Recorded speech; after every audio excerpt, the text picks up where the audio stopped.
Assalamualaikum warahmatullahi wabarakatuh. Halo Sobat Unibos, selamat datang di podcast Education Talk Universitas Bosowa bareng saya Andi Fahimah Rahmatia Humera, mahasiswa perencanaan wilayah dan kota Fakultas Teknik Universitas Bosowa.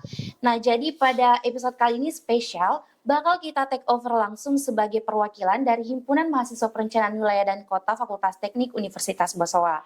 Jadi jujur ya agak deg-degan dikit karena ini pertama kalinya kita on air langsung untuk tampil di podcast Universitas Bosowa. Jadi pada podcast kali ini kita bakal ngobrol tentang planning alias perencanaan. Bukan cuma teori di kelas, tapi juga gimana kita ini mahasiswa bisa berperan nyata atau berperan langsung di kampus maupun di masyarakat. Nah, untuk episode kali ini kita akan bahas tema yang sangat dekat dengan kehidupan kita sebagai mahasiswa, terutamanya mahasiswa perencanaan wilayah dan kota Fakultas Teknik Universitas Bosowa, di mana pada episode kali ini kita mengangkat tema mahasiswa dan tata ruang dari kampus ke komunitas. Jadi pas banget buat membuka perjalanan podcast kita pada kali ini. Oke Sobat Unibos, mungkin cukup perkenalan dari saya. Sekarang waktunya kita langsung ngobrol sama narasumber spesial kita pada hari ini. Beliau ini nggak asing lagi di PWK Unibos karena beliau merupakan dosen dari PWK Unibos langsung dan juga praktisi perencanaan wilayah dan kota Fakultas Teknik Universitas Bosowa yang sering banget, bukan sering lagi, tapi selalu membimbing mahasiswanya terjun di lapangan langsung. Oke, langsung saja kita sapa narasumber kita pada hari ini yaitu Bapak Dr. Erwin Amrias TMSI. Halo Pak, apa kabar? Halo, baik. Alhamdulillah baik. Jadi Bapak apa kesibukannya akhir-akhir ini? Karena kebetulan sekarang lagi libur ya Pak? Iya, lagi libur. Tapi ada mahasiswa lagi ujian juga. Oh, jadi kesibukan Bapak itu menguji mahasiswa yang sudah mau lulus dari jurusan PWK ini.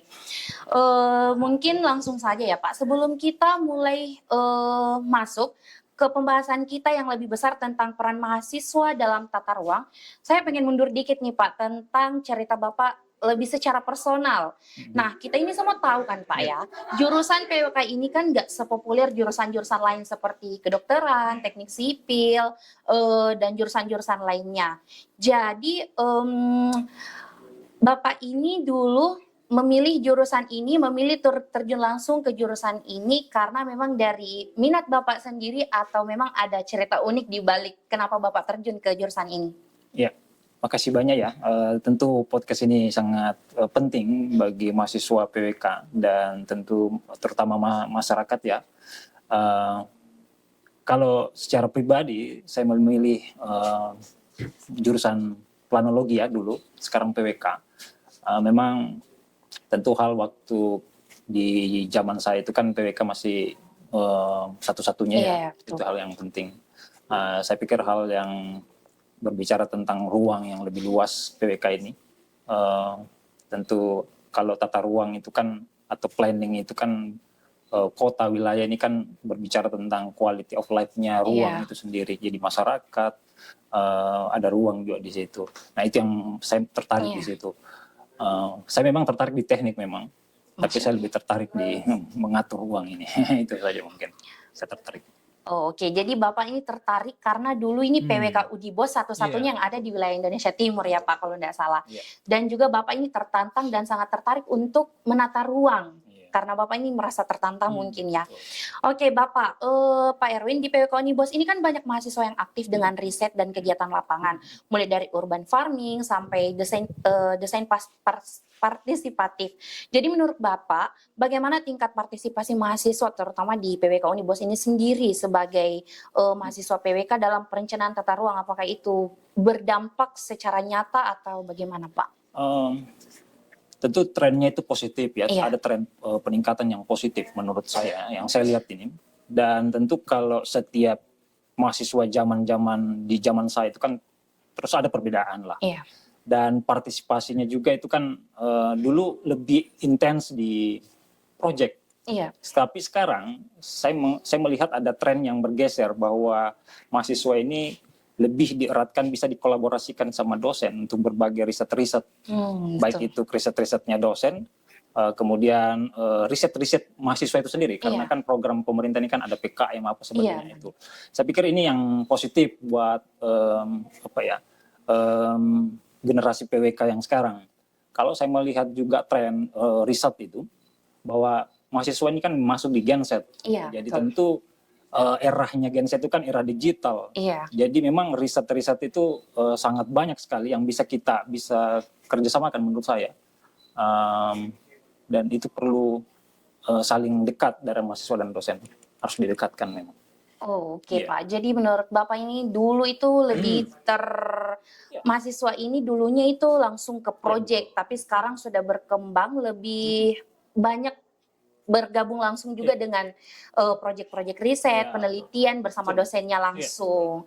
Jadi menurut Bapak mungkin apakah ada mungkin salah satu contoh yang bisa Bapak berikan dari riset atau proyek yang dilakukan mahasiswa ini yang langsung diterapkan di pemerintah yang bisa digunakan langsung oleh masyarakat?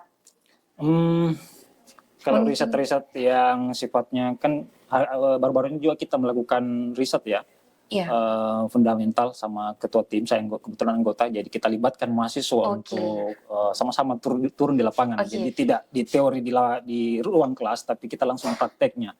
Dan tentu ada proses juga di situ, menginput data dan sebagainya. Ada proses pembelajaran. Nah, saya pikir bahwa mahasiswa tidak sampai di situ juga, tapi ada hal yang misalnya bisa dikembangkan yang Iya. Dinda tadi adik bilang katakan tadi terkait dengan banyak ide-ide sebenarnya Iya. dari mahasiswa. Itulah misalnya urban farming. Ini kan bisa kita kolaborasi ya untuk dielaborasi menjadi suatu semacam kreativitas Iya. di situ, action di lapangan. Saya pikir mungkin itu yang penting. Oke, Bapak. Tapi di balik itu menurut Bapak apa ada kendala atau Bapak lihat dari mahasiswa ini terkendala dalam riset kayak misal kurang minatnya Iya. atau apa sebagainya. Jadi saya ingin bertanya ke Bapak langsung sebagai tenaga pengajar atau praktisi akademisi juga, bagaimana pandangan Bapak mengenai itu? Iya, banyak tantangan sebenarnya mahasiswa ini saya lihat terkait dengan memang terbatasnya yang pertama terkait dengan teknis ya. Iya.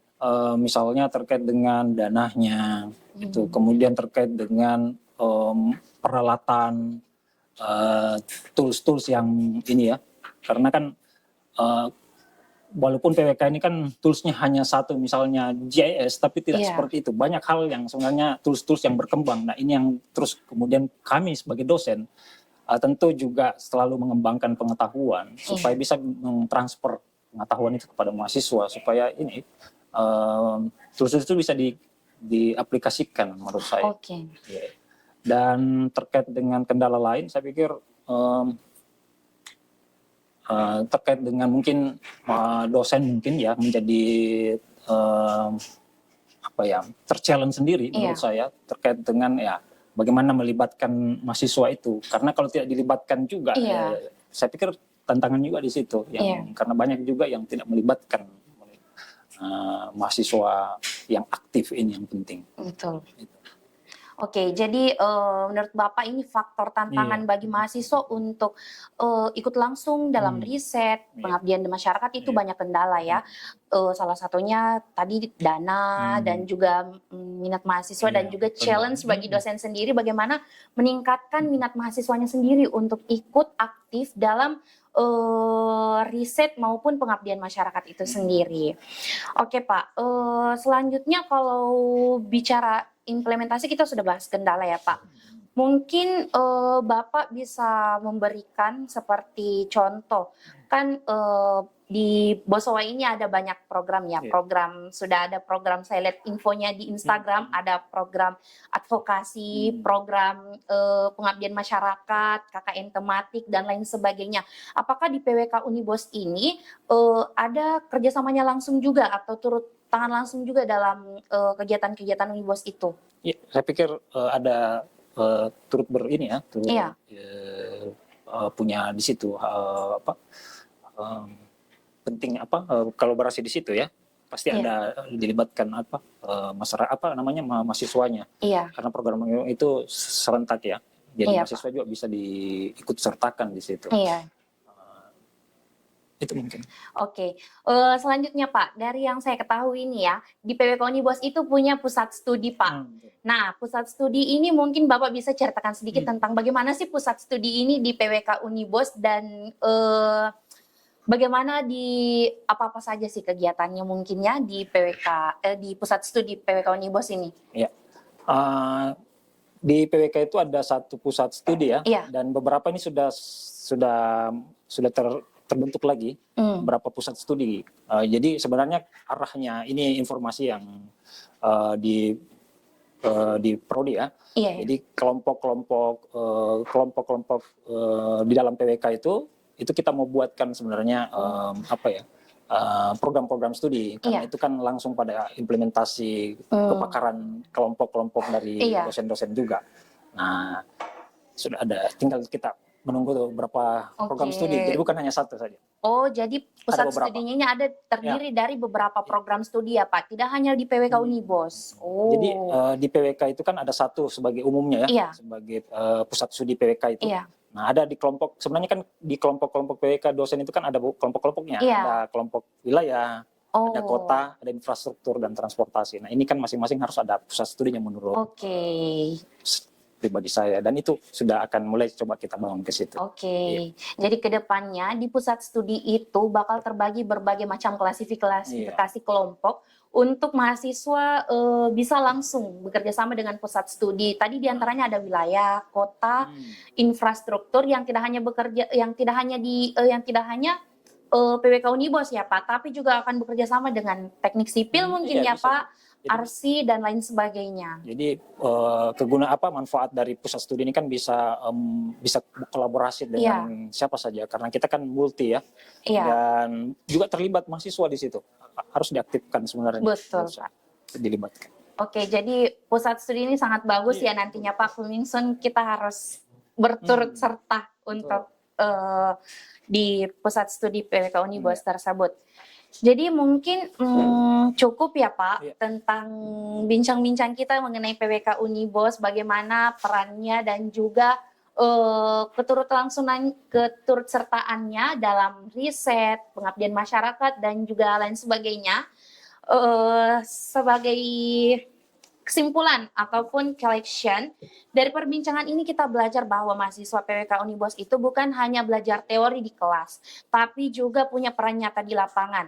Mulai dari mengidentifikasi kondisi infrastruktur dan juga merumuskan strategi agar kota lebih tangguh terhadap masalah-masalah isu perkotaannya Pak. Nah, mungkin langkah kedepannya mari kita mulai dari hal kecil, terutamanya di kampus sesuai dengan tema kita pada hari ini. Dari kampus turun ke komunitas. Untuk teman-teman PWK Unibos dan seluruh pendengar, ayo kita jadikan keilmuan kita sebagai kontribusi nyata, ruang publik yang inklusif dan berkelanjutan. Jadi bukan hanya mimpi, tetapi sesuatu yang bisa kita wujudkan bersama. Baik, terima kasih kepada Bapak Dr. Erwin Amri, STMSI, atas insight yang luar biasa dan juga kesediaannya sebagai narasumber pada podcast kita pada episode kali ini. Dan kepada teman-teman yang sudah menonton sampai akhir dan mendengarkan sampai akhir, saya ingin menyampaikan sebuah closing statement, yaitu ruang yang baik bukan hanya tentang bangunan, tapi tentang manusia yang hidup di dalamnya. Mungkin cukup sekian dari kami, jangan lupa like, comment, share, dan subscribe. Bye-bye.